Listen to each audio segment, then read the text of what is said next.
It is the final round of the Logistical Nightmare GT3 series on PC. And what a way, what a place to end up this incredible season of GT3 racing. Good evening, everybody. My name is Alex Sky, and you are here for the finale. The finale of Logistical Nightmare GT3 racing for this season, at least. The drivers are out on circuit, but worry not, you have missed nothing, as this man, Sean Stridham, seeks to claim the championship for the first time in this particular guise of Logistical Nightmare Racing. The fast laps are just about completed. I have a feeling Jason might have been the first on to the flying lap. No, indeed he wasn't. So, Pruis, where are our timing screens at the moment? We are expecting about a 2-minute lap, so I think it's not. I remember why. It's because we're going from the old pit straight. That's what was throwing me off. Good grief. Silverstone having two start-finish lines. Into the final sector comes Jason Absmeyer for his first attempt at taking pole position for this round 5 of Logistical Nightmare Racing, and taking place at night. Could it be any more appropriate whatsoever? To the top of the timing screens goes Absmeyer with a 1:58.7, immediately outdone by the 42 of Paul Venter. A bit of a stomping ground for not only the Aston Martin but the Bentley as well. Just final bit being set up.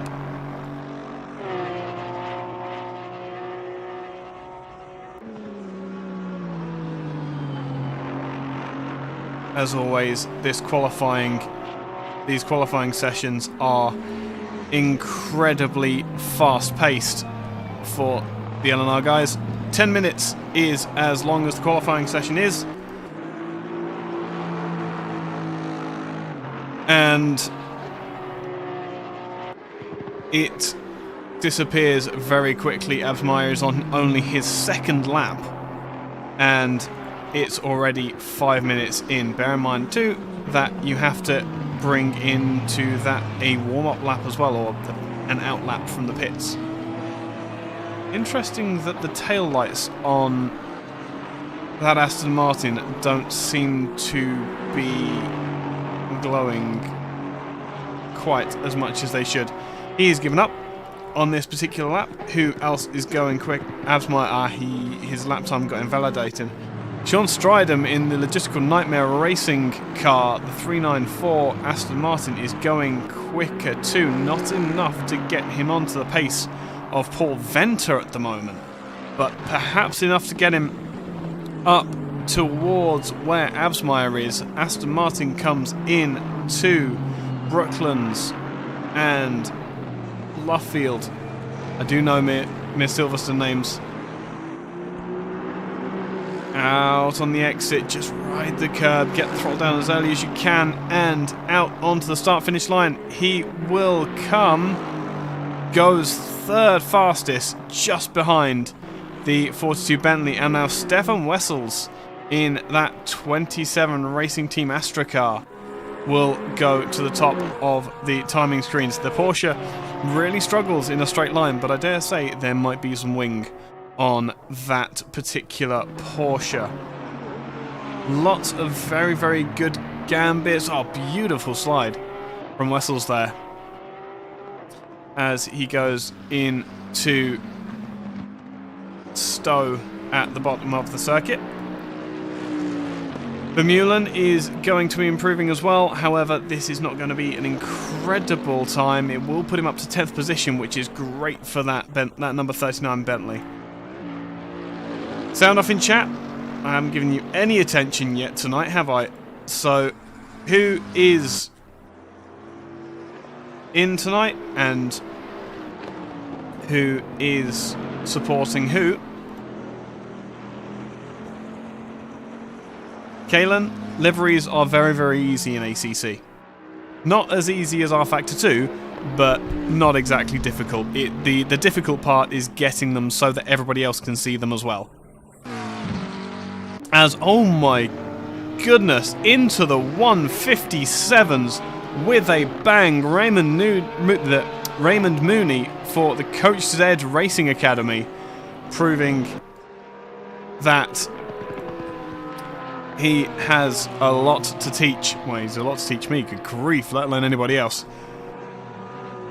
Nicky Pearson supporting the THT. If I remember correctly, they are the Porsches. Where are they? 13th is the Pruis car. Neil Greening being poked in chat as well, comes across the line for the Formula 1 start line. Yep, the Herbies, that's the one.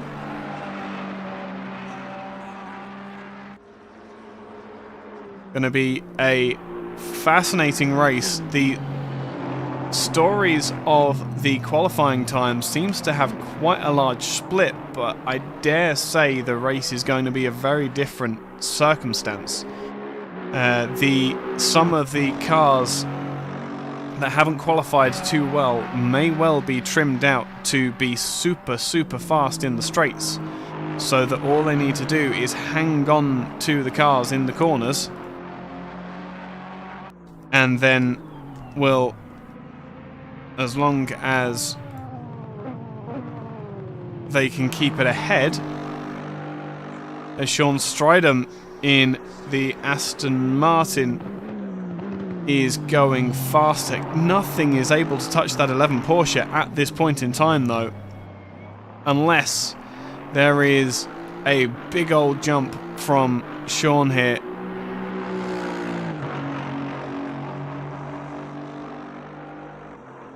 Who's Nell? Cobus Nell, 2C's Motorsports. Good looking livery on that McLaren and looking pretty quick at the moment. That is the end of qualifying. That's just how quick it comes and goes at Logistical Nightmare Racing.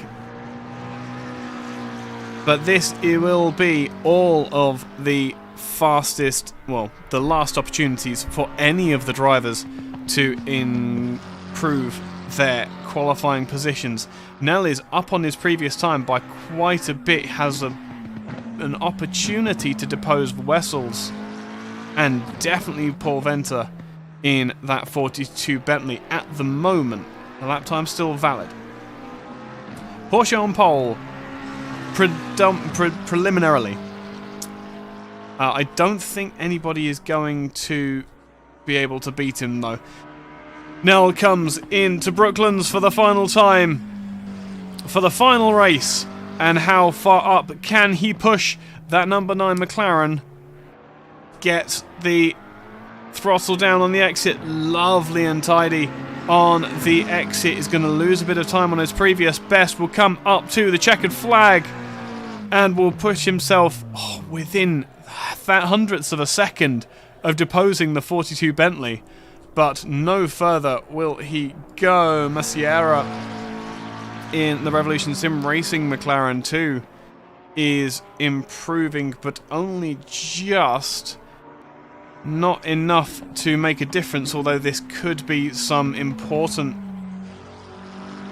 running in this late stage to just get the car fine-tuned for the conditions. Big twitch of oversteer as he tried to get the throttle down. is going to just fall away. Meanwhile, Koenig has taken the checkered flag. There we go.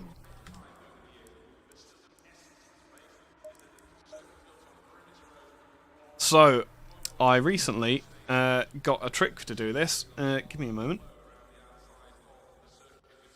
It's going to be a very, very different feeling grid tonight as the lights are ablaze and the tyres are going to be playing a very, very different game tonight. So, I can't do two things at once.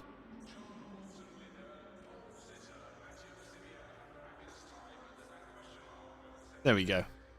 So, Raymond Mooney will take the pole position. Sean Stridham alongside in the first of the Aston Martins. A Porsche taking pole at Silverstone. I can't believe that that's what I'm saying. Jason Absmeyer, the championship leader, is starting from the second row of the grid with all of the work to do, but with the Aston Martin horsepower underneath the bonnet of the car, he should be just fine. Stefan Wessels in the 27 Porsche will roll up in fourth, and Paul Venter will start alongside him in fifth. Nell with that very late push that all went wrong in the final sector in that 720S, the first of the McLarens, with Etienne Kleb alongside for seventh. Alan Patterson in the BMW liveried BMW will start 8th as Dos Santos starts in 9th position. Barrington Smith will start from 10th position with Neil Greening starting from 11th. Vermeulen will start from 12th and Zoma 13th. Prius will start the number 7 Porsche in 14th with Van der Merwe starting the 86 Lamborghini from 15th. Schnur, I think is the name for the 22 McLaren 720S, starting from 16th with the other Van der Merwe starting from 17th. Massiera will start the 87 car from 18th, while Stein will start from 19th. Robson will start in 20th in the Seoul Nissan, and 21st will be Stephen Koenig. Jensen Van Buren will round out this 22 car field, and apparently I have completely mistimed the way that things are going. 22 cars will take the start of this final round of the championship, and as the drivers get their tyres and brakes, more importantly, warmed up for the rolling start, let's have a very quick look at the standings coming into this final round. Jason Absmeyer leads with a 4-point deficit to Sean Stridham, so all of the main protagonists right up the head of the field. Paul Venter is 20 points shy, so will require, to be fair, the other drivers falling away and winning the race. So a pretty small opportunity to win the championship, but an opportunity is an opportunity. Stefan Wessels also right at the head of the field, and only 4 points in arrears of Paul Venter. So Paul absolutely not in any kind of safe position, as are any of the drivers in their current position. The last season's winner, that's right, Tristan Dinnerbregger is currently sitting a lowly 17th, tied with Marcus Stein. So a very, very difficult season for him, and I do think he is missing tonight as well. Pick out your favourite drivers from the list and wish them well as the cars come round the Formula One paddock. They will be coming through here at upwards of 130, 140 miles per hour, coming through this new section of Abbey farm and village.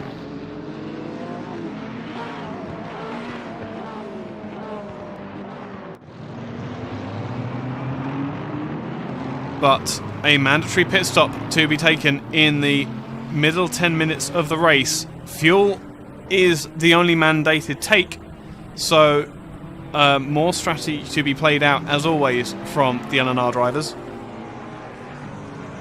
Do you run light and sit longer in the pit lane, but use that lighter fuel load to your advantage in the early stages of the race? Or do you fuel up, take a single litre, and run from start to finish? Do you take tyres? Because let's not forget, that is also a real opportunity for these drivers. Everybody's making the run down the pit lane. The 30 seconds or so, or if that it takes to change tyres could make the difference between the pace at the end of the race. All of the drivers lined up for the final time this season. We're doing it from 1 in the morning. This is the LNR way, I'm pretty sure. We'll wait for the green flag to wave, and we are... Wait for it. Wait for it.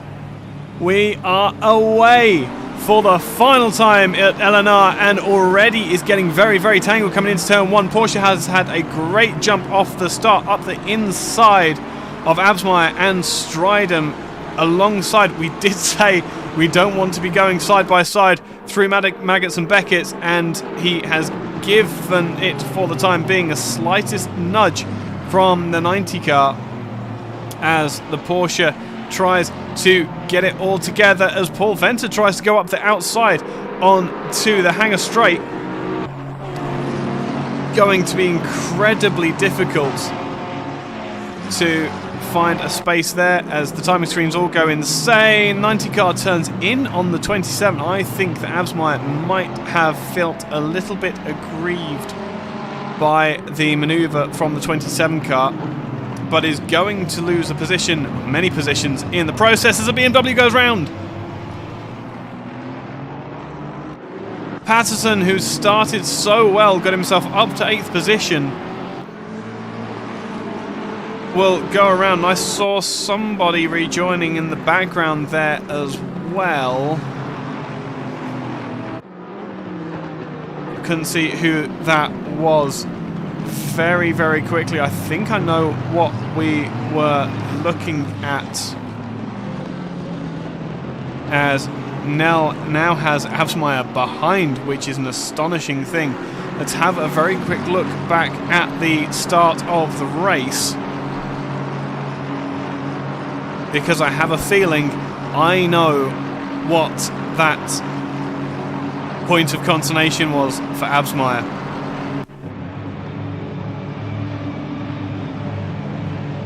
Let's go on board with the Aston Martin, and you'll see a Porsche appear between the two cars, and push, push, push. There is a gap, there's a gap, there's a gap. Already was attempting to show his dissatisfaction through turn 1, but perhaps the pressure getting a little bit too much for the Aston Martin driver. Other altercations here, that's absolutely fine. Apparently those guys did all get into each other. So all of the action has been between the 27 and the 90 so far, other than that poor opportunity, poor accident from Patterson trying to take evasive action. It did look like he got a little touch there, perhaps.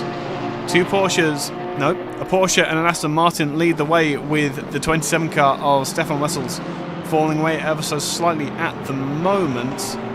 It's so very difficult to keep track of everything going on. Pris goes up the inside of Stephen Koenig, just working with each other when they're that far down the field. Absmeyer, meanwhile, has made a pass on Paul Venter. No, I was wrong. Etienne Kleb. I think I said Kleb. Has made a pass on the exits of Club. It looks like it's definitely in the right position. 90 car is not going to go defensive against Nell. He definitely feels like he has the speed, which he does. What has happened to Venter in that? Let me see if this is the right setting.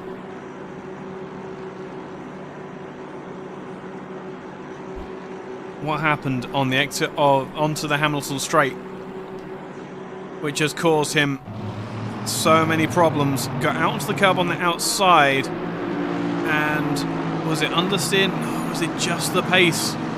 Oh, it's just the pace of the Aston Martin. Out drags the Bentley. Paul, ever the gentleman, gives up the position, but will defend against the reigning champion, who I'm sure will be desperate to make some progress back up to where he was. This is not a good way to finish out the championship. Slightly further back, Barrington Smith under pressure from Dos Santos in the PSWR Lexus. Ooh, good looking Lexus that as well. With Nell just up behind as well. That's 2 Nells, isn't it? No. Where is... Okay, so Avmoy is just ahead of this. That's where it was. Okay, cool. So, Dos Santos looking like he's got the legs on Barrington Smith in that Aston Martin. I think Ryan needs to go back to that Audi from last season. It worked much better for him. Perhaps we'll see that in Season 3. What a good looking Lexus. And now on to the Wellington straight. Does the Lexus have the straight line speed? Chris thinks he does. Ryan knows that he doesn't. Big old cut over the inside. He will get a warning for that. You only get a few before you start to get drive-through penalties. As Paul Venter for the Deadman Racing team. That Bentley is so ridiculous. It's like a 4x4 compared to the other cars. Asmai goes to the inside. They said we don't do it side by side through Maggins and Beckett's. The Bentley is going to defend the line. Aston gives up. Oh, the pit window's open already. I was wrong on the pit window timings. I am very sorry. So the strategy is even wider than we thought. Amounts more or less to a stop and go penalty, perhaps. So is there space on the track? And where do you want to take your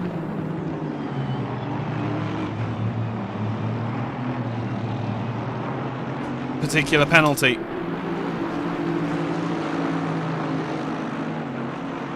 It's not a penalty, but you know what I mean. The 90 car tried to make the attack through Magnus and Beckett's, and look how much he's having to work to get the gap back to that bright yellow Bentley. Meanwhile, Kleb is not able to drop Venter. And I feel like this is where Paul has an opportunity to be able to perhaps change the narrative on this race, change the pit stop strategies. Oh, as Kleb is going to go wide, that won't quite drop him back into the clutches of the 42 car, although it's a big, big, scary beast. What does it look like at the moment?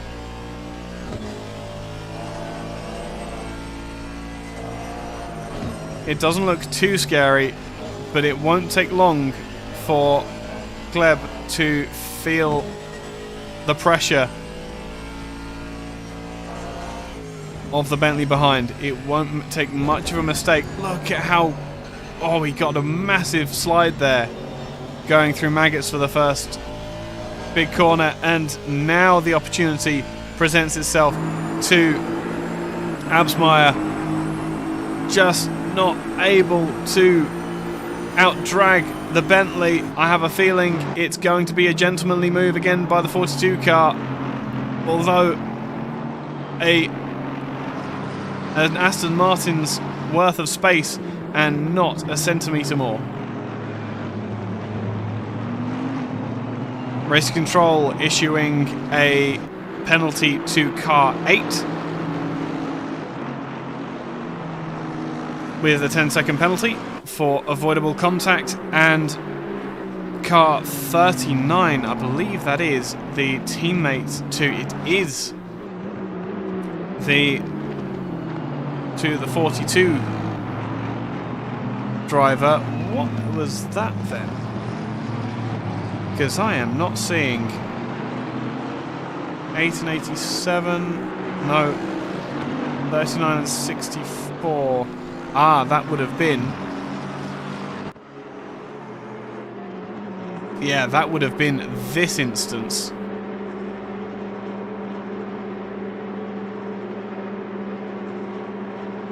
I do love me a big old lag.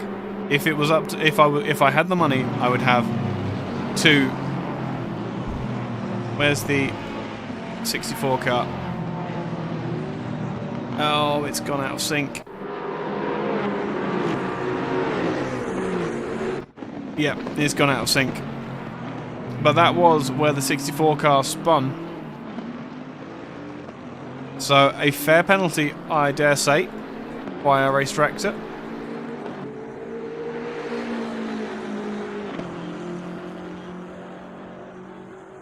Meanwhile, Robin van der Merwe in the 86 Lamborghini, the sole Lamborghini in this grid. Good old noise coming out of that rampaging bull as well.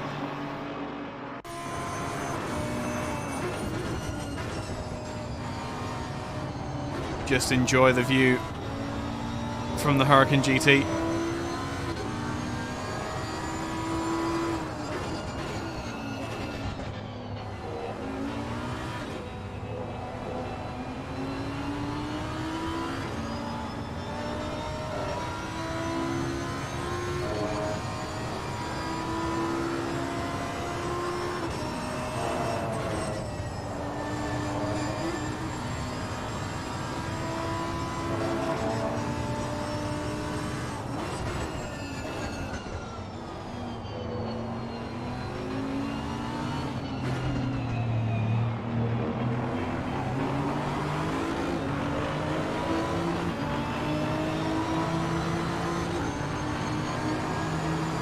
Great opportunity here for Van der Merwe against Neil Greening. Looks to the outside. The 37 goes defensive. The front mid-engined Aston should be able to get into the corners, and so does. Does it have the power on the exit, however? No, the 86 car is going to jump into the pits. It is going for the undercut.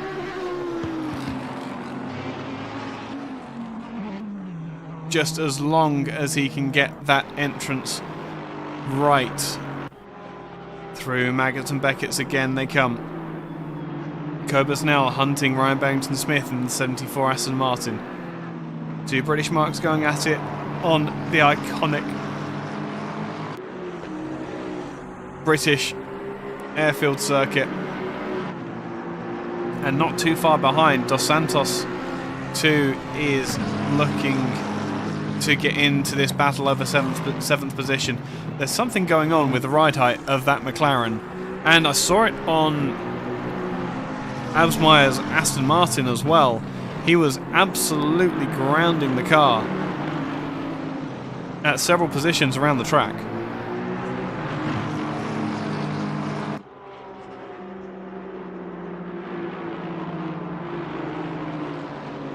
But what a spectacle.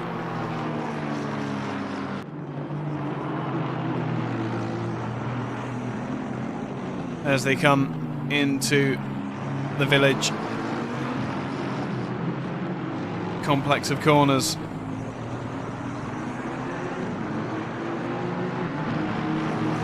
And back out again. The McLaren seems to have the straight line speed on the exit of that new set of corners. Looks to the inside. 74 car gives him space. He knows the track comes back to him, so might take a dive up the inside, but the McLaren is just too fast. Cobus now in that number 9 McLaren, looking incredible, by the way. Is that a chrome finish I see? Paul Venter into the pits for a... I need to know this now. Is that a chrome finish? It's not... It might be chrome, you know.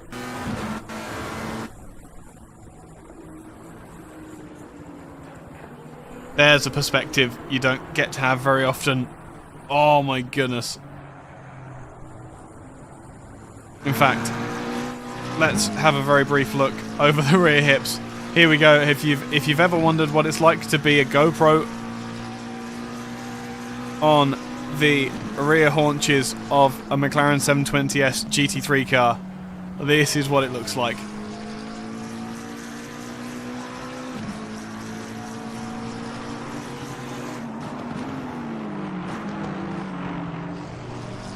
Oh, it looks good.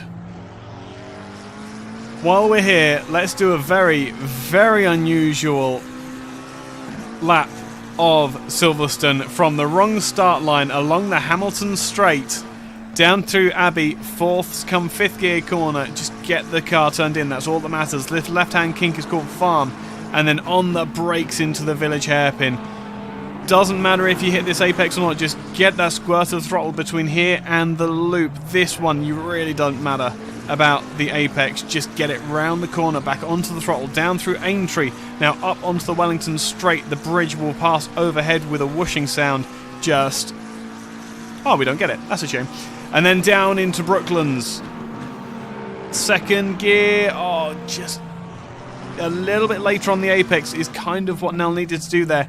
And then just abandon that straight in between Brooklands and Luffield. Sacrifice everything through there to get the throttle down, out of Luffield, through Woodcote, on to our start-finish line. Across the line he comes, 1:59.2, and then on the brake through Copse. Through Copse. Run as wide as you dare. Careful to not hit those sausage curbs on the outside because they will hurt. And then Maggots and Beckett's, just listen.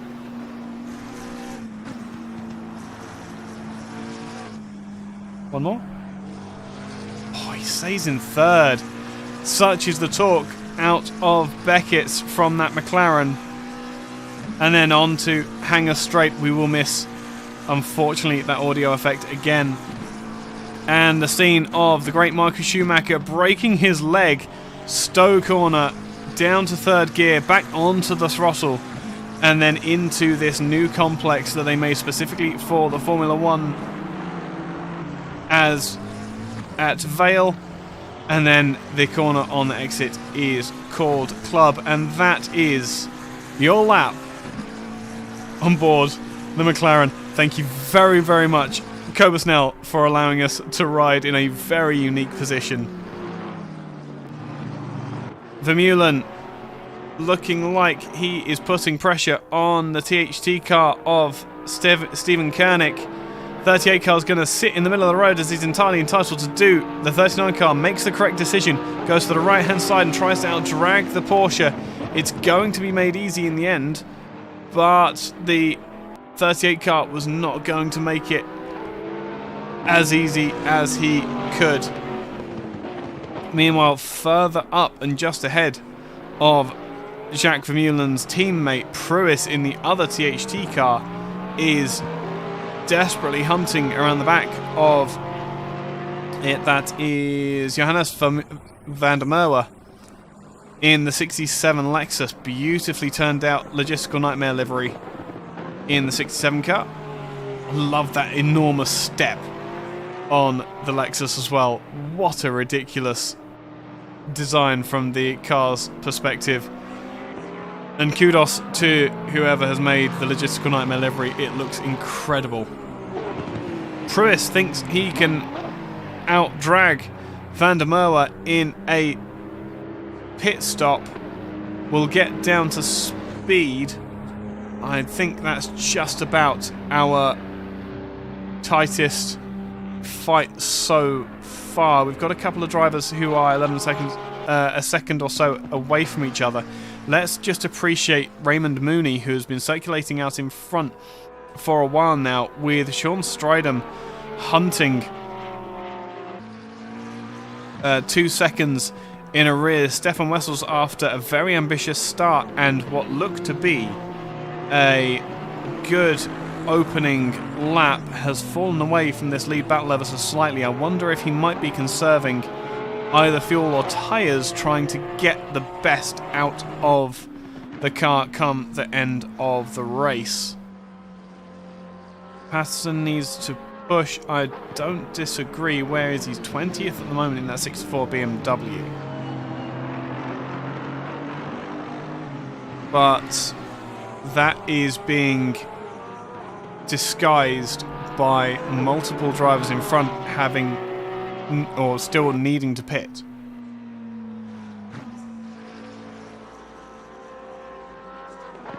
Paul Venter, the first of our drivers to have pitted from the top 10, and that has pushed him just outside it, but he will reclaim those positions when the other drivers end up pitting.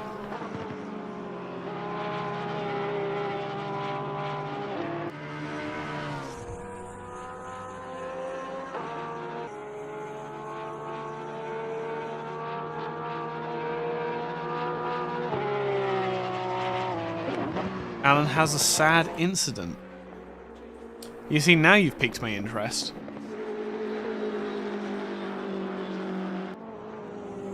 I don't disagree, Alan needs to push. Who was it that ended up making that BMW livery? Because I heard that he put out a challenge to get all those lines to line up. As someone who has a lot of pinstriping on the liveries they make, that's child's play. You got loads of room on the BMW. As we're doing this, let's just. I pushed the wrong button. Our drone footage circulating the 64 car. Look at how beautiful that livery is.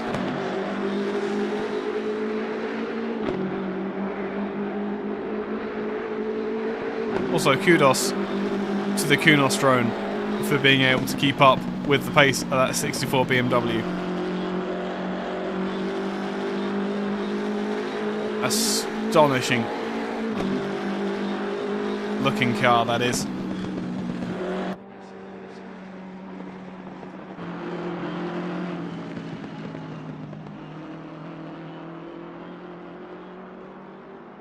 Yeah, ACC gives us quite a few tools to admire certain aspects that we wouldn't have an opportunity to in real life. Bit of a lonely race for Patterson at the moment. He's 5 seconds away from the next car and has a 26-second lead on Koenig, who has received a stop-go penalty. Oh, that's heartbreaking. 38 Porsche has been caught speeding in the pit lane.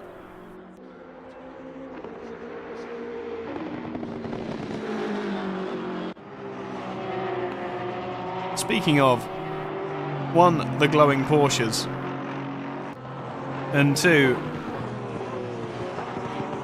some incredible liveries. Look at the state of that 27 car. Rocking Design, there we go. Kudos to Rocking Design for making that livery happen. But the RTA car is looking thoroughly resplendent in this nighttime situation.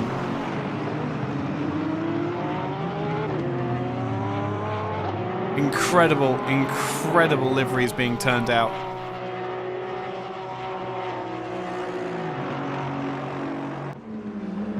Entering the next race with the Kunos drone. Yeah, I would love to have the Kunos drone at my disposal. Oh man. And it would be rude not to. No penalties being handed out other than those couple at the start, which is great to see. Where is the second place car? Because we can. Let's just appreciate the 394. Currently running in second position. Looking incredible in the low light at 1:30 in the morning here at Silverstone. Just incredible work from all concerned. Alan has had an incident at Maggots and Beckett's. All on his own?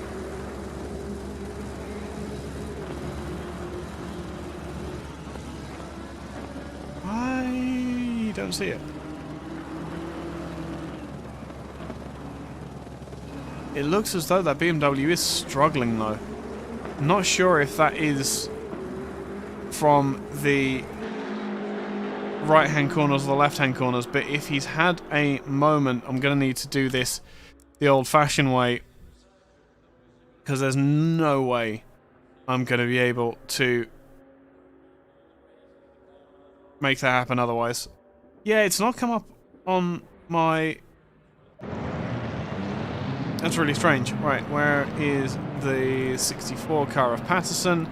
Tell you what, let's have a very... gone right to... So this was the incident that I was trying to replay earlier, as going down into the new complex, BMW on the outside that we're watching here is just going to get the tiniest of tags from the 39 car, and it's going to spin around. 39 does pull off to the side and waits for the 64 to rejoin, but the damage was done. Meanwhile, what we were actually here to look at was coming down through Maggots and Beckett's. Come on. So he's negotiated Maggots, got through Beckett's. Seems alright.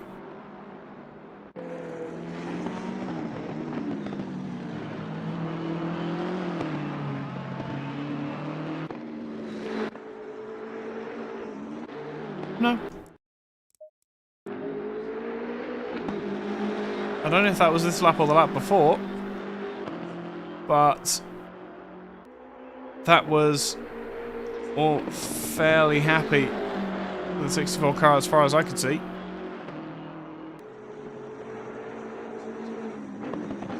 Jack Vermeulen is slowly closing in on the 764 of Robson, that is Wilfred Robson, in the GTR, which drops into the pits. So this was a non-battle if ever we'd seen one. 10-second penalty looming over that 39 car to be taken at the end of the race. And only 4 seconds at the moment separating Jacques from the car behind. So there's a lot of potential here for things to go very, very south for Jacques yet.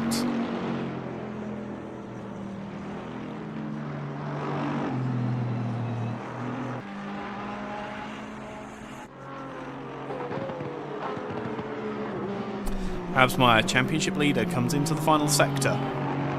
Plenty of work left to do yet for the champion-elect.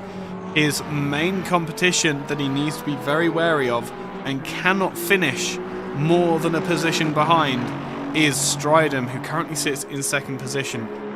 Raymond Mooney is not in this battle at all, just because his late entry to the championship. Oh, absolutely. The Porsche, I don't know why the Porsche is so quick here. It was Alan that made the delivery, okay.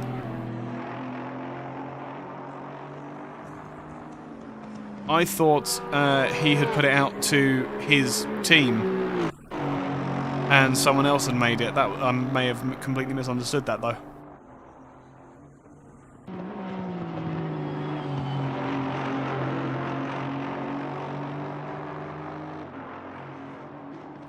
Yes, I totally agree. The man, he's as bad as me.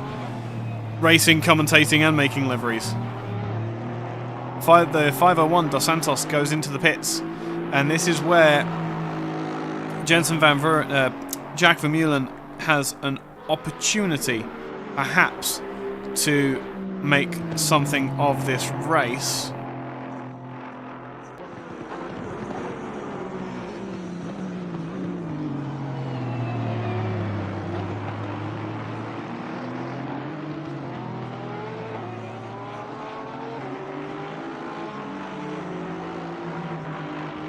But this gap is slowly but surely coming down between the 90 and the 27.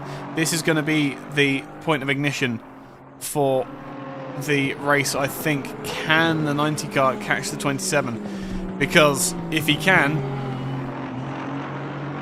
suddenly Sean Stridham is going to have to find something extra to be able to outscore... 90 cars into the pits. We're over halfway through the race, so this is on schedule, but with slightly cooler tyres, taking a nice slow run through the pit lane. Let's stick with the 90 car here, just to see how long he's stationary for. Running all the way along the garages, which of course you can do in Assetto Corsa Competizione. Different conversation for a different day. But he'll stop in his pit box, won't get moved right on the marks. Is stopped for not long at all. That is a litre of fuel maximum and goes straight to... Oh no! Oh no, oh no! Absmeyer with... What happened there?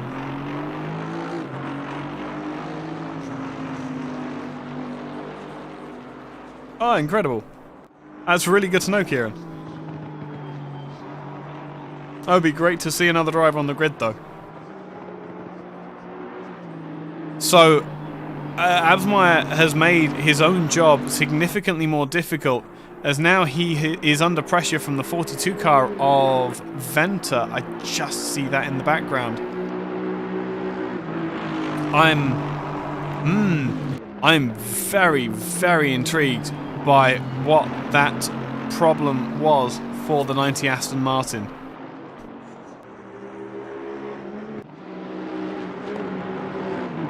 Etienne Kleb, what has happened there? Has nearly made contact with Jack Vermeulen.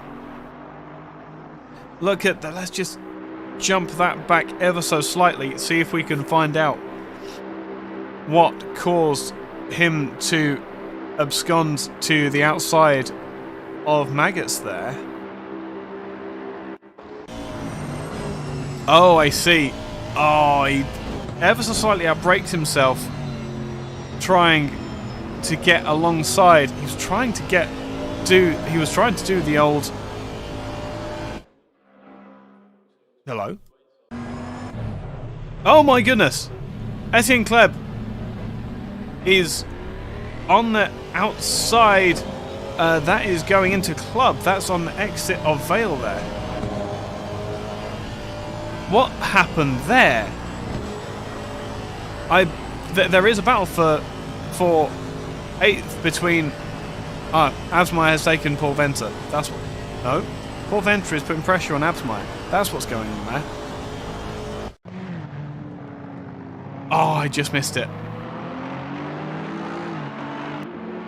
What happened there? He was so close to the back of Jacques Vermeulen there. For a second. It looks like Venter's backed off ever so slightly, yes, as they come through Maggots and Beckett's. Right, let me find what happened to that 78 car, because it's now in that awkward position where you can't really ascertain what the timing is.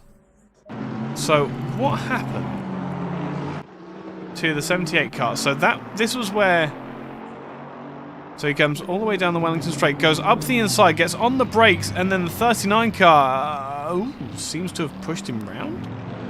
I wonder, and that seemed, so the 78 car has dived up the inside, and it looks as though Vermeulen has pushed him out. That's not very Jacques-like. I can tell you that one for free. I have a feeling there may have been some netcode involved in that. That is very, very odd. That's very odd for Jacques Vermeulen. I'm, as you can probably tell, I'm ever so slightly lost for words there. As Stefan Wessels takes the lead very, very briefly. Sean Stridham had an 8-second lead as they came into the pits, and now Wessels will get onto the floor and carry on regardless.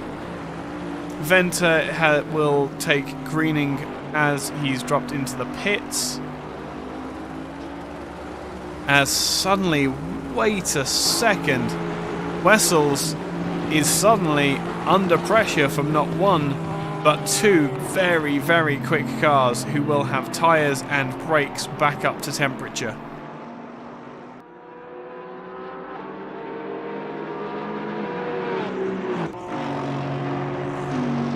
Can the Porsche hold out against such intentions?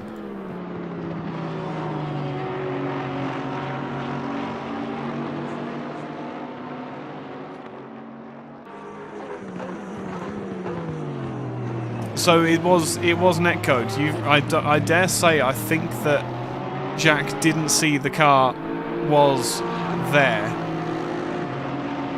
as the Porsche tries to get up to speed yet again. The 90 car is trying to pounce. It's not going to happen through Abbey and Farm. There's no way that's going to happen. Meanwhile, Raymond Mooney on the back of Barrington Smith. That's not a legitimate battle for position, but how easy will Barrington Smith make it? He does step aside and allows the incumbent leader through. Meanwhile, Absmeyer, it looks like the 27 car might have some heat back in the tyres then. On the brakes into Brooklands they come. This is an important battle for the race overall, as Barrington Smith drops into the pits and will fall away from this battle as well.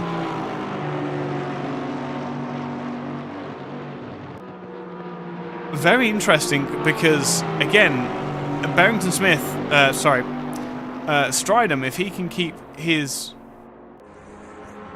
Nope, I'm going completely insane.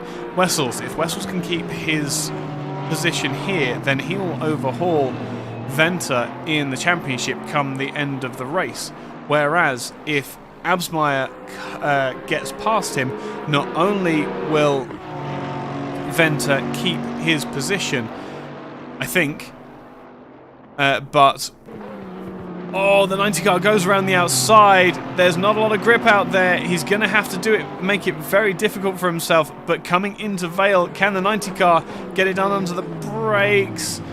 Yes and no. They make the slightest bit of contact, but again, that could be netcode.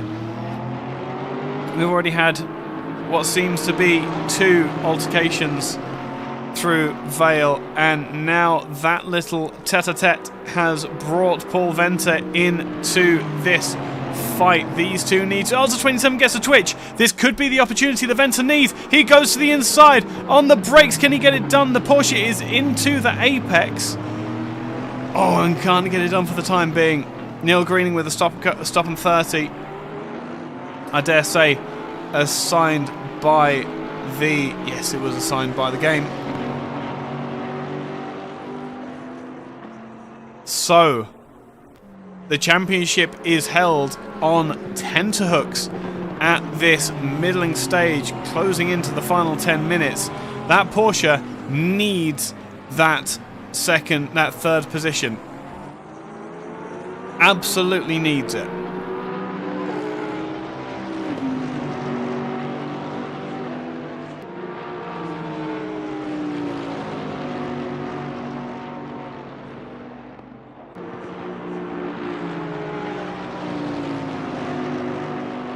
And it looks as though he can just about hold Venter at bay. However, coming in to this latter section of, or the early section of the course, Magnus and Beckett, look how close the 42 gets to the back of the 27 before the Porsche, with the engine all the way back over the rear haunches. Oh man, oh here we go. The top speed of the Bentley starts to affect, and the netcode again has its own little bit of fun, as I think that the car is going to go off into the gravel. Oh man, this is incredible. It's also nerve-wracking.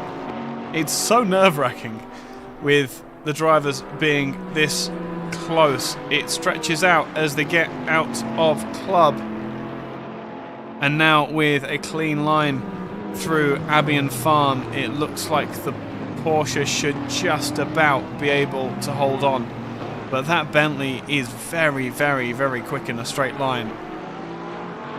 Only takes one slip up from Wessels, and Venter absolutely secures that third position in the championship.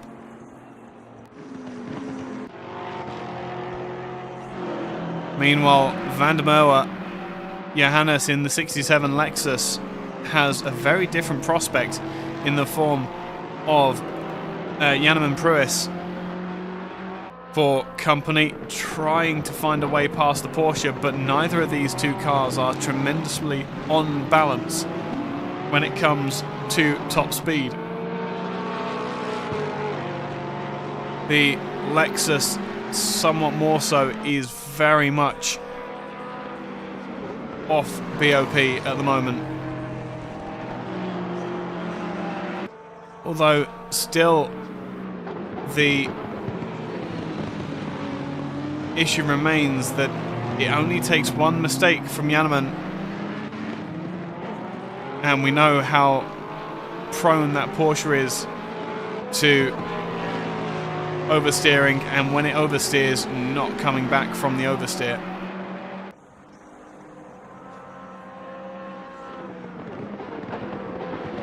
It looks as though the Porsche has the measure of the Lexus for now.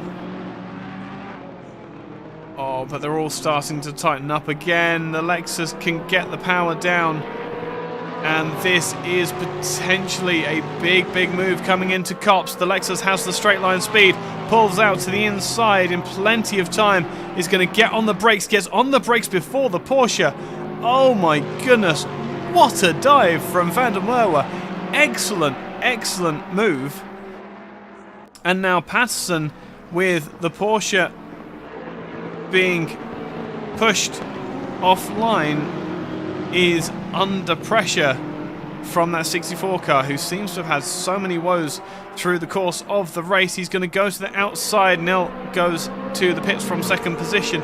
Side by side, Patterson and Van der Merwe come side by side. Patterson and Pruis come under the bridge, and the Porsche gives best to the straight line speed of the BMW. Meanwhile, just up behind, that is the Ferrari, Jensen Van Vuren as well, who is going to be given lots of space by Pruis, but can't make the pass stick.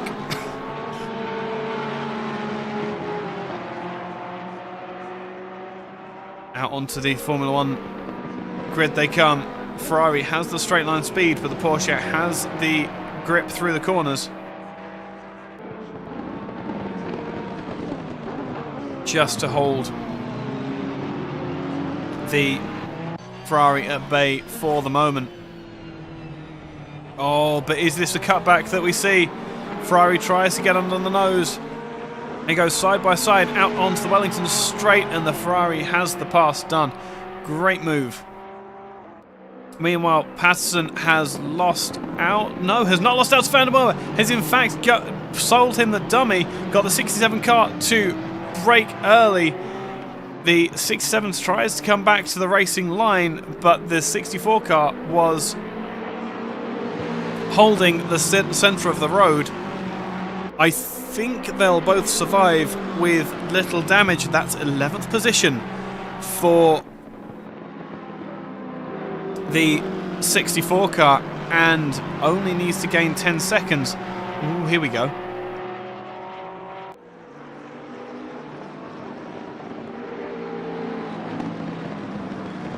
So, car 39 and 78, avoidable contact, 5-second penalty being given to car 39.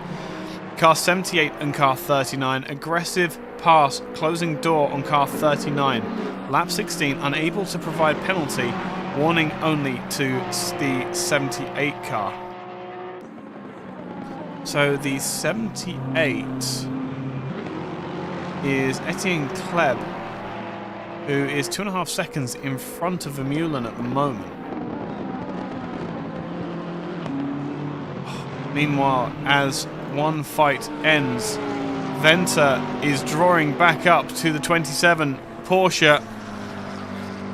Are the tyres or is the fuel wearing off for Wessels? We all know that Porsche gets a little bit interesting under a light fuel load. But now out on to the hangar straight, coming down towards Stowe.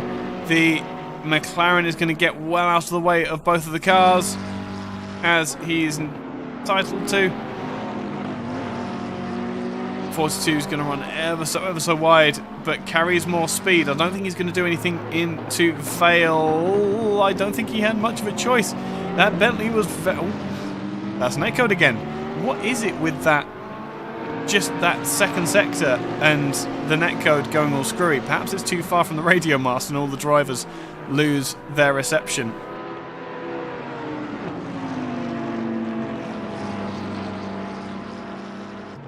Gerrit Jansen Van Vuren is doing quite well, yes, in that 67 car. No, he's lost out, in fact, to the Ferrari of Jansen Van Vuren.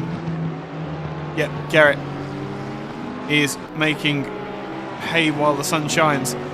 Nell, meanwhile, has pulled a bit of a blinder, it seems, and has pulled himself right up into 6th position in that 2Cs Motorsport McLaren. Excellent showing from Kobus there. What else do we have going on around the field as we come to 3 minutes to go? Pruis in 14th, Koenig in 22nd at the moment. Bit of a nightmare of a race for Stephen once again, still getting to grips with this ACC model. I dare say that's something I'm doing as well, is getting to grips. Oh, that's a Porsche! That is a Porsche off the side. That's the 38 car of Koenig. I did say the car becomes a bit difficult under light fuel loads. What has happened for the 38 car?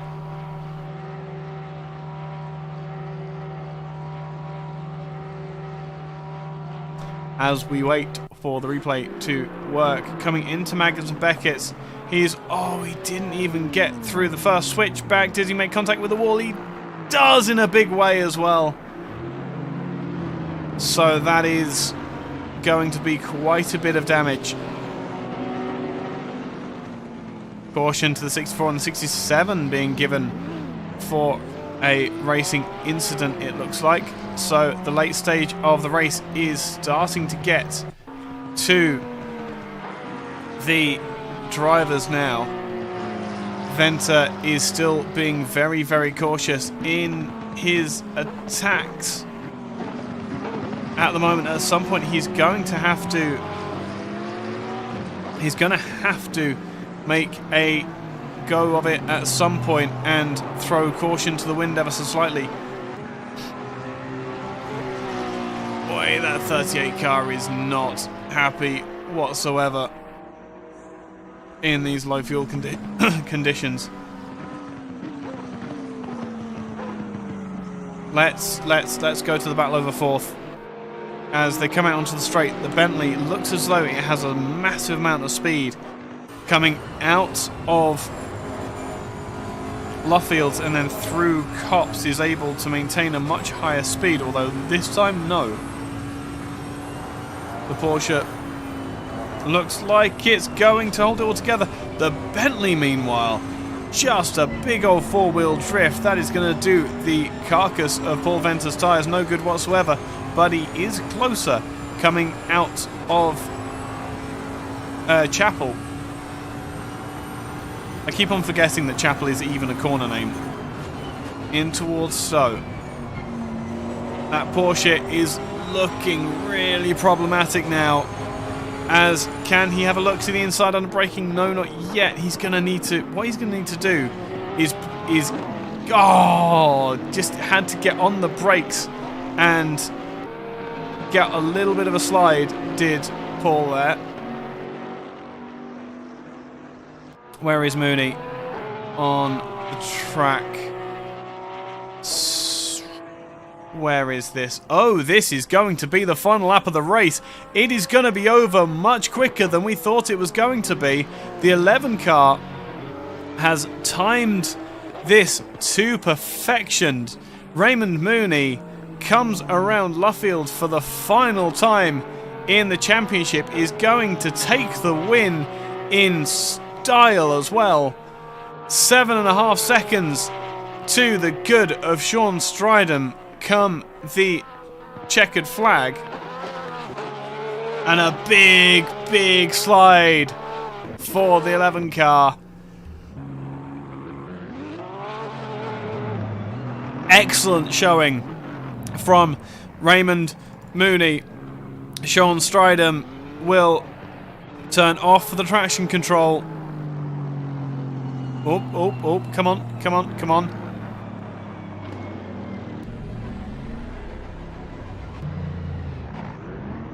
Who's doing donuts?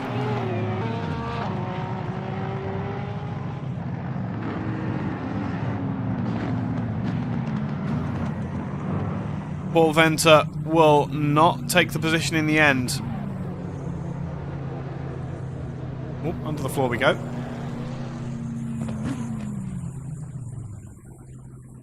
But in the end, a fairly calm and collected and very conservative race from all of our drivers. Sean Stridham is going to go slightly further around the track to give us some donuts.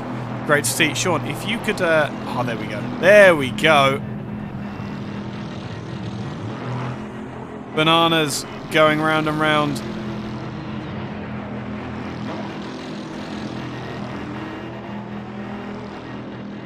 To celebrate the finish of this season. Only 4 cars left to cross the finish line. So, your finishing order then. Raymond Mooney takes the win with Sean Stridham in second position. There we go. Sean Stridham, second position. Jason Absmeyer will take the third step of the podium. And Stefan Wessels will come home fourth. Paul Venter was hunting to the very last to get to fifth, with Nell recovering in that 720S incredibly well to sixth position. Ryan Barrington-Smith in that Aston Martin V8 Vantage. I think we might see a return to him in the Audi next season, with Etienne Kleb behind in the 78 car. Dos Santos will finish in 9th, with Jacques Vermeulen finishing in 10th. Actually, that's an interesting one. We have waiting for interview Mr. Sean Stridham, who is just typing as well. I'll let you finish what you're saying, what you're putting in chat. That's fine, that can wait for now, man. Okay. Sean, I have a question for you. Yes. Do you think you've won? You know what? At the end of the day, there was a driver in front of me. So, and I know Mooney. There was. He's too quick. You know, he's one of the guys he races with. Zahir is on the team. Basir Jawad. So it's I know he's a very strong driver. I think he didn't practice at all. Oh my goodness. And then obviously as the race progressed, because I stayed with him in the beginning, and then all of a sudden I could just see he started to hit low 158 dead. Then I just knew, okay, now I start to concentrate the gap behind me. You know, so no, I'm very happy with that result. You know, to end the season off obviously on the podium, we'll never mind that. I was going to say, while you've been talking, I have done the maths. You've missed out on winning the championship by 2 points. It's fine.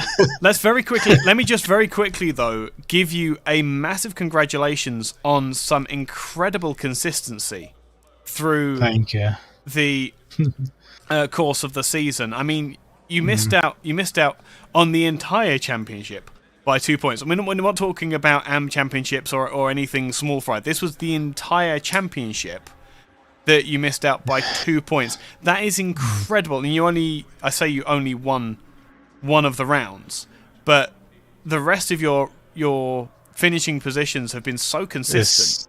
Yes. You see now I'm starting to think back of the previous races, and the first races popping in my mind is Imola, where I was second. I was catching up to Alpsmeyer, and then I think I was about 0.7 behind him, and I made a mistake, and I just hit one curb too hard, and I lost. I think I went to third place. Yeah, I finished third with that race, just behind Paul. Yeah. So, yeah. Oh, well, you know what? It's 2 points. I'll take it. You know, Opsmeyer is a tremendous driver.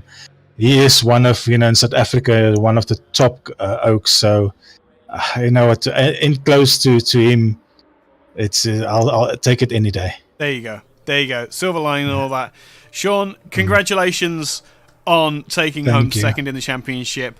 Congratulations too on your drive tonight. How were conditions out on track? ACC is a bit difficult in the dark, isn't it? Yes, it is. Yeah, luckily I've got my my screen with my PC set up nicely, so I think I can see a little bit better than the other guys. You know, contrast wise and stuff like that. But yes, to be honest, it is tricky. So I'm sorry, I'm just looking here quickly. I'm still in the cell. I'm just looking at my tire wear, and my front tires, my left front was finished. Severe graining. Sure, okay. Yeah. So we'll take that. Yeah, at least it shows that I pushed all the way. At least it showed that. So yes, no. The conditions was tricky in the beginning. Yes, there was, and obviously the grip was there.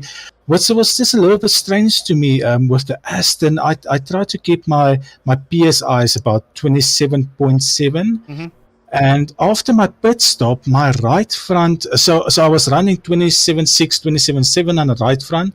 And all of a sudden, after the pit stop, my PSI on the right front started to go 28.2, 28.3. And maybe that's because of the graining. I don't know. But it's the first time I experienced something like that. You know what might have caused it? Did you have to put a lot of toe out on the front axle? Not that much. I think it was like 0.1 if I remember correctly. It's not that much then. Yes. Too much toe out, too much front not enough front anti-roll bar. Basically, anything that makes the wheel not quite contact the floor properly would cause it. But yes, the graining would absolutely be causing that heat. Yes. So a bit unfortunate in the end that you couldn't really take the fight to Mooney tonight. But that Porsche, where was that speed coming from? He is, but like I said to you, I do not take it away from Mooney. He's a quick driver. He is really, he's a gentleman who's got a pace. So no, I don't take it away from him. He was doing really well. Yeah, 100%. So, 100%. Sean, congratulations. I'll let you get off and go and have a drink. And hopefully sleep tonight. I will. No, I will for sure.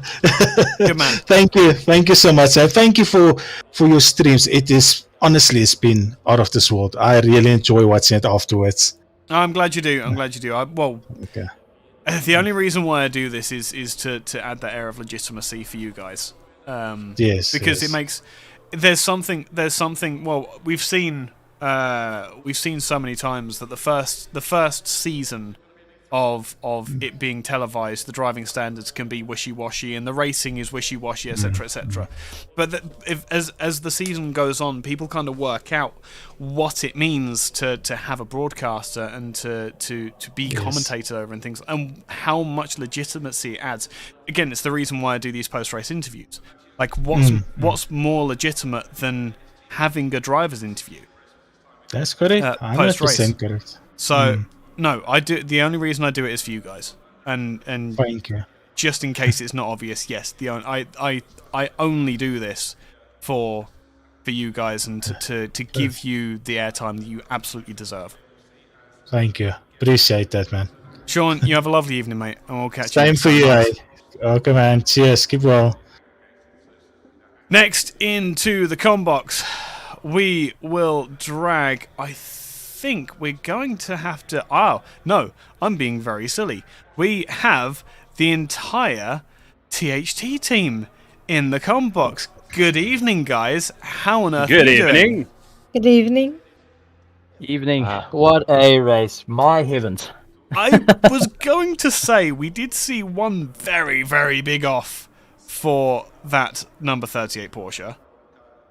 That was one of two, unfortunately. Oh, was it? It's okay. We only saw one. So the other one didn't happen. All right. The problem is the other one happened same corner. It was a reoccurring problem at that point. So it just is what it is. It's unfortunate, but we keep it together. That, my friend, is the Porsche. I was recently driving the Porsche because I've driven Porsches all my life. I've driven a Porsche GT3 Cup car in real life. I know how Porsches handle. That Porsche does not handle like a Porsche. No, not at all.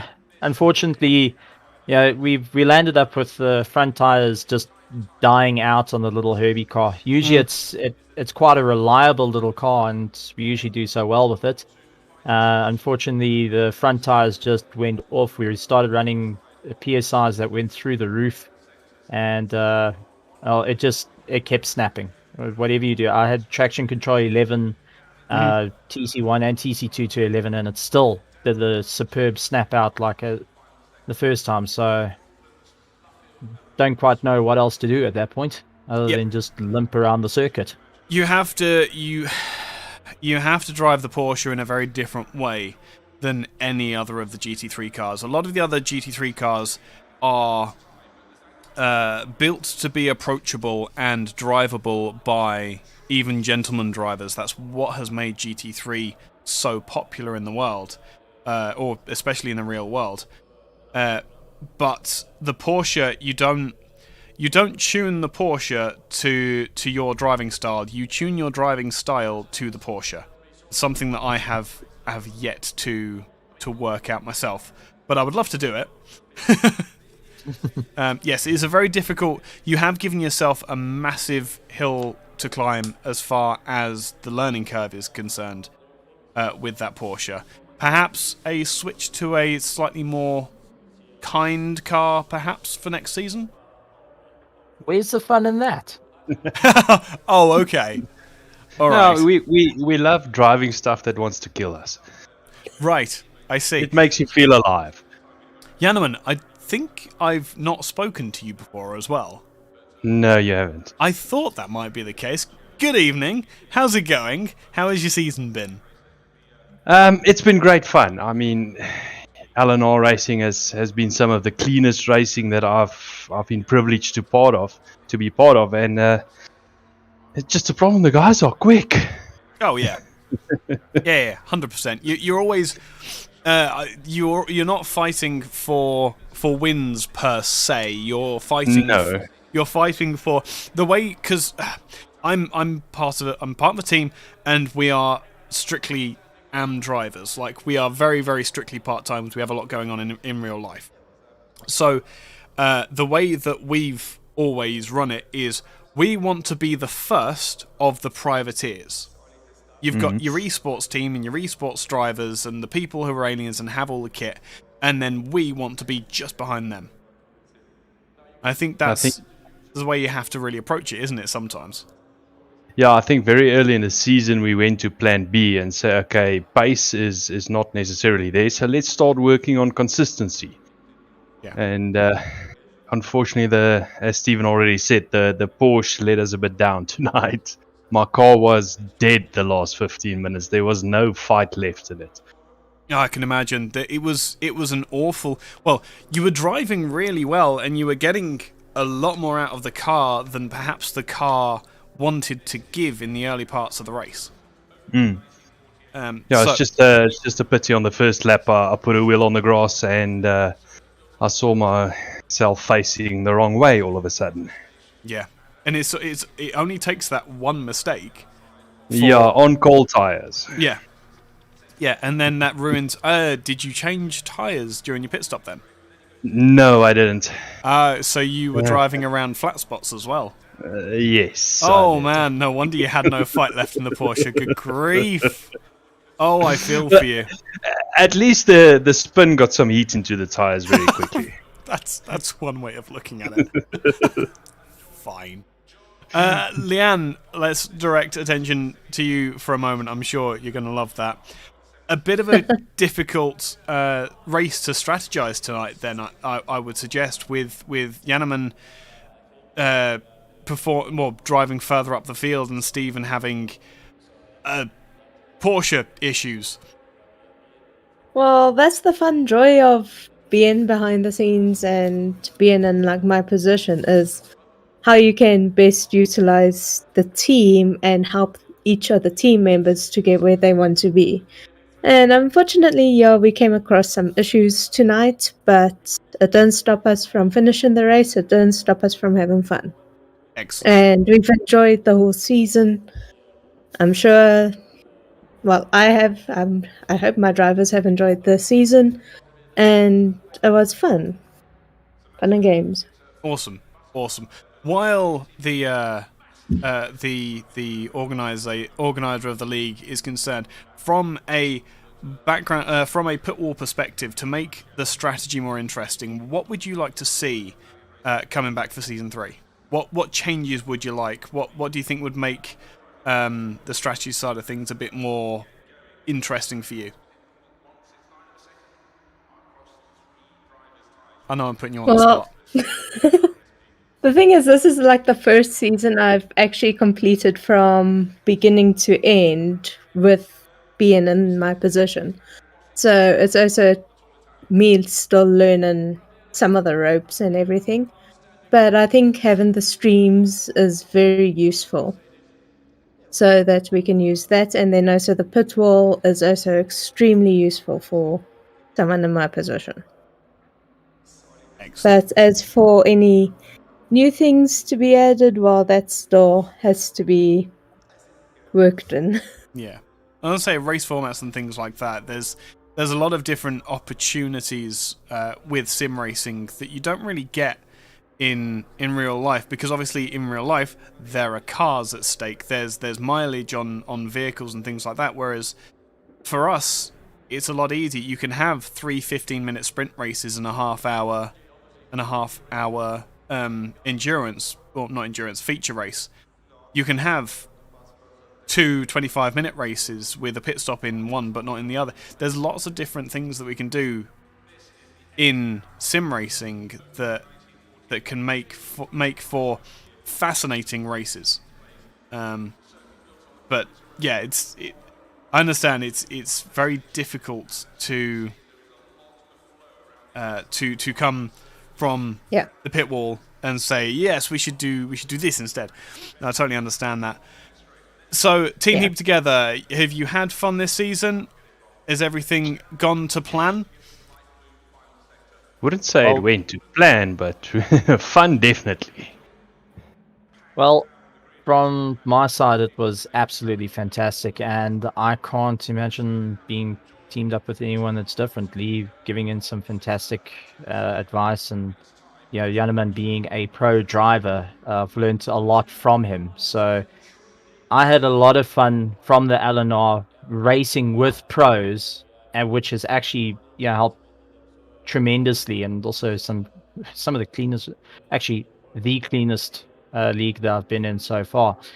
And then having a team that stands behind you no matter what and really works hard with you is fantastic.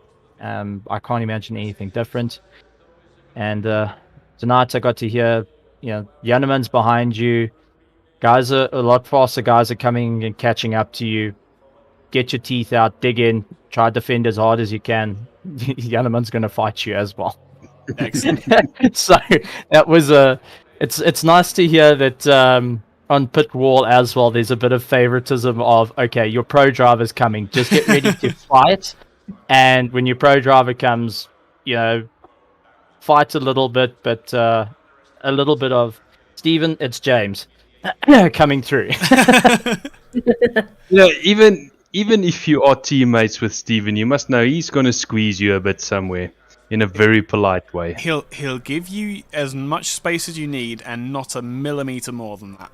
Exactly. Yeah. I'm that kind of driver as well.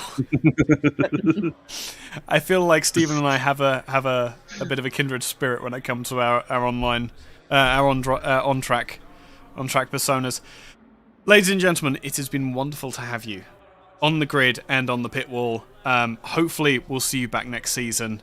And if you're going to take that Porsche, the very best of luck to you. Thank you very much. Good evening, guys. Have a lovely evening. Good evening. Enjoy the evening. Thank you. Bye. And our last man that we have waiting to come and talk to us is a certain Jansen van Vuren. No, wait, that was wrong as well, wasn't it? Oh, is he there? Hello, mate. Oh, wait, okay, how are you? Yeah, I'm not doing too bad. I am also terrified of your name. No, Jansen van Vuren does it. It's a pommy way of saying it, but if you want to go South African, it's Jansen van Vuren. So Jansen but van anyway, Vuren. Jansen van Vuren. Van Vuren, yeah. Okay, yeah. Cool. I will try and remember that. For the next but the time. easiest is sheep. Everyone knows me as sheep. I can't do that, man. You know I can't do that. It just That's true. Yeah, that's true. Your name's Jensen van Vuren. Jensen van Vuren. Yeah, Jansen van Vuren. Jansen van Vuren. Oh man, that's gonna take push some the U's. Vuren, yeah, but the way you're saying it's actually very nice. Well, thanks. I'll take that. Yes, but it's still your name, so it's really important that you're getting out there like everybody else is. You can call you sheep, but it's not really professional, is it?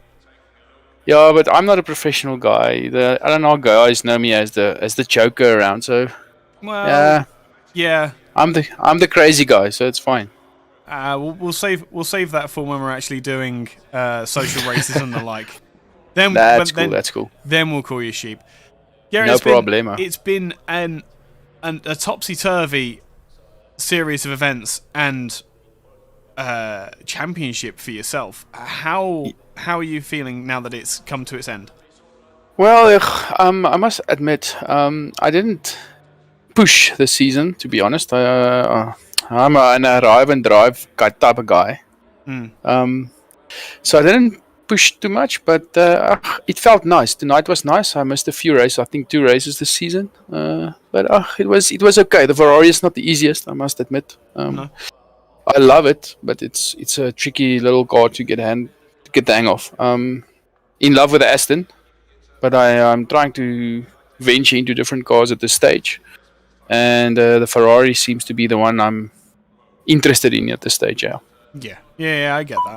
But it's been treating you relatively well, at least. That's what matters. Yeah, I tend to stick to the 11th, 12th position this season in this car. So you got to 9th. Overall in the championship, you are 9th. That's not bad. I didn't expect that. I actually expected to be out of the top 10. But Yeah, you're that's tying, not too bad. You're tying with Johannes van der Merwe. Merwe. Oh, Another name that I can't pronounce in yeah, Lexus RCF. Yeah, it's Van der Merwe in South Van der Africa. Merwe. Van What's der Merwe? Merwe. Merwe. Okay, Yeah. fine. I have no idea how to pronounce any South African names. But that old man is not quick, but he's very consistent. That's why he's still top 10. Yeah, 100%. Yeah, so, but we call them the Van der Mooies because the game pronounces their names Van der Mooie. So, actually like cows, so we call them the cows of the team. I see. Good grief. Yes. Yeah, no. There's a lot of in-jokes here. Yeah, you must hear the chat when we're sitting in a chat room while we're driving. It's quite fun. It's it makes for relaxing driving. Oh, I'm sure. Absolutely sure. And it does have that family feel here as well. Yes, definitely. So we've been racing. I think LNR now. It's going for 4 years. When from the console side now onto the PC side, and Johannes van der Movie, and Sharks and Berries and most of the guys, Paul and Jock, and all the guys we know each other quite well. Sean Stradom, so we come a long way. And now seeing LNR venture into the PC side, it's quite nice. So yeah, enjoying it. I mean, it's nice for me because I've not had a console since the PS3, and that was 10 years ago now. Oh my soul! So you're the PC guy. I am a PC guy through and through now. I was shown the light by a very old friend of mine. Look, I'm not going to say too much, but I was also shown the light, and I was asked quite a few times to join the PC club. And it's difficult to say I'm going to go back to console. So it's much more improved, I must say. Especially when I compare the ACC to PS4 and PC, it's two different worlds. Yes, I totally agree with you. It does make it very difficult to go back once you've experienced just how good PC gaming can be. Correct, yeah, true words. And to those of you in the audience who are toying with the idea of perhaps getting into PC gaming, absolutely do it. Maybe not right now because there's a bit of an issue with the availability of graphics cards, but when you can, oh man, it's absolutely worth it. Yes, I must admit, graphics card GPUs. I think the GPU I got in the PC now was more than I actually paid for the PC. So that it is.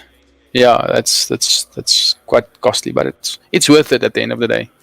Oh yeah, 100%. It's worth it.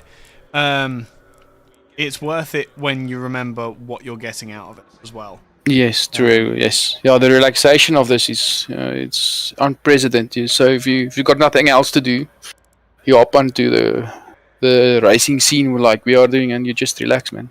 Yeah, 100%. Yeah. Garrett, anyway, but it's wonderful to have you in the combox again. Congratulations on getting top 10 in the championship. Oh, thank you, man. And getting to grips with that Ferrari. You think man. Think you're going to take it again for season 3? Yes. I think I've decided to stick to it while I'm doing LNR races. To get used to it a bit more. Some alien setups coming my way, maybe. And so let's see how it goes. But I want to say thanks to yourself. Epic streams always. It's quite entertaining listening to you pronounce our South African names from Pommyland. I'm glad to be of entertainment. Yeah, it's good entertainment. And yeah, thanks for Sharks for setting up the season. It's lekker. I thought I'd drag him in because I knew you were going to say that. Yeah, baby. I'm happy to speak to the boss man as well. Yeah. Oh, yeah, Shawnee. What's up, Mr. Buck? Surviving. How much more of an introduction do you need? Ladies and gentlemen, Sean Buck joins us in the combox. Thanks, Mr. Ike. Garrett, I'll let you go. You have a lovely evening, and we'll see you next time. Thank you, Mr. Ike. Enjoy, Shawnee. Cheers, eh? Cheers. So, Season 1 and Season 2, let's wrap them all up in one big package. You think this whole foray into PC gaming is for the LNR boys? You think they're kind of settling in here? It's good to. I would say yes and yes. I'm loving the fact that we're getting other individuals that we normally race with at other communities also involved. It is one of those pillars where I think it's a good stepping stone for the guys to migrate from console to PC. Give them that bit of exposure, having them to actually compete with the fast oaks. So yes, I'm thoroughly enjoying it. I'm loving to see this transition, and I'm enjoying seeing guys moving into the wider spectrum of how massive PC racing is. Yeah, 100%. And do you have the same problem as I do, where you're watching them all driving around having fun, and you're just like, oh, I want to be out there, but someone's got to do this job? I do. It is very hard for me sitting on this and looking at the race, going like, "Oh, I'd so love to be in a car at this moment, just smashing some laps." Especially the tracks I love dearly. I mean, Silverstone's one of them. So yeah, it's a tough one to do, but you know what? It's good fun. It's a learning curve. That's the thing. And Yeah. as much as the guys have done very well this season, shown significant driving etiquette, behavior, respect, and so forth, I, on the other end, have learned a lot of things as well. So, understanding how penalties is and racecraft and looking at things quickly and streaming and all those little things that lots of people do behind the scenes. That's a learning curve in itself. Yeah, 100%. I've been doing streaming and all that sort of things for years, so it's very easy for me to transition across. But talk us through that then, because this is in a perspective that we don't get very often, and someone who is, as you say, new to it entirely as far as the back end of it is concerned. What goes through your mind as you're setting up a season like this? What are you thinking as you look at tracks and look at formats and things like that? It sort of starts off with me being involved with other communities, see what they do, what they have planned, and of course, what's on their schedule. So, although we all want to be as big as we want to do and do the best we can, we still interact with other guys. So I are heavily in contact with those admin people, and we constantly talk on the sideline. And I try to figure out what they do and not replicate the same thing, because the last thing we want is everyone to have the same track race week after week after week with all the same communities. But then simultaneously look at means of what can we do to introduce a bit of a challenge to the guys, to make them think a bit outside the box, to place them in positions that they need to step back and go, "Oh, I need to focus on this," or "Oh, I've never thought about that." And that's sort of where we started off with this 50-minute thing, mandatory pit stop thing. Because if you get the racing closely matched between, let's say, 5 people, and those guys want to compete, then the simple things like pit entry, pit exit, strategies, whether you take tires, do you do this, do you challenge now, do you go for the position, that is a big ball game. And once you can settle under that pressure, then anything's possible. Yeah. And that's sort of where we try and capture it as best we can, and we also want to do different things. Yeah, of course. Speaking of different things, did you know you can configure the ACC servers to run a sprint race and then a reverse grid longer race? I think so. I'm yet to delve into that. Oh man. And get that all sorted out and shifted and into it. We're also opting to do a season where we only have limited cars available. So, for instance, only 3 Astons and 3 Porsches, and that's it. You pick your pick. If your car's not there, then you got to pick another car, and that's about it. That'd be terrifying. That is, but that's sort of where we start pushing boundaries. We ideally get to a point from a console perspective, and the guys that's been supporting us from console for years now know how we operate. We've never done a season in console where guys have the opportunity to pick their own car. Right. We always give them a different car. Yeah. Therefore, we set the challenge to go further and beyond that, because it's some other racing league, at some other point, guys are going to challenge you to do something that you've never done before. And then you need to be able to adapt. So if you want to go big league competitions and things like that, you should be in a position to change over very quickly and not be in that zone. And I'm guilty of it. I love my Aston Martin, but in the zone of just climbing in an Aston Martin and driving it. Because the minute you try something else, you get frustrated. Yeah. And then you don't do it anymore. Yeah, 100%. Switching gears for just a moment, let's have a look at the overall standings at the end of this championship. 5 rounds of 50 minutes of racing. And Jason Absmeyer has managed to take the championship. Did we have we had dropped scores, didn't we? We did, yes. That's what was throwing it off. I knew there was something. So Jason Absmeyer, in the end, has taken it with 167 points from Sean Stryden with 159. Are there any results in there that are standing out to you? As you know all these guys intimately, and I'm only fairly new to the group.